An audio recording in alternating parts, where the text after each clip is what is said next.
اعوذ باللہ من الشیطان الرجیم بسم اللہ الرحمن الرحیم۔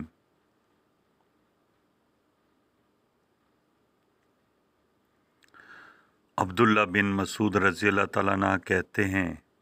کہ ابو ہریرہ رضی اللہ تعالیٰ عنہ کہتے ہیں کہ رسول اکرم صلی اللہ علیہ وسلم نے فرمایا، مومن کو اس کے اعمال اور نیکیوں میں سے اس کے مرنے کے بعد جن چیزوں کا ثواب پہنچتا رہتا ہے وہ یہ ہیں: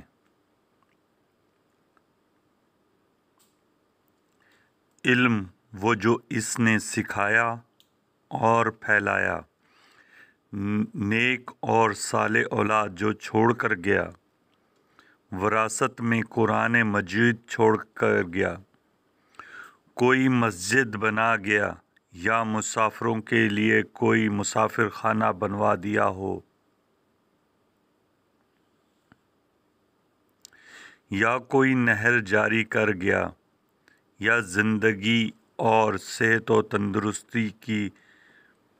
حالت میں اپنے مال سے کوئی صدقہ نکالا ہو، تو اس کا ثواب اس کے مرنے کے بعد بھی اسے ملتا رہے گا۔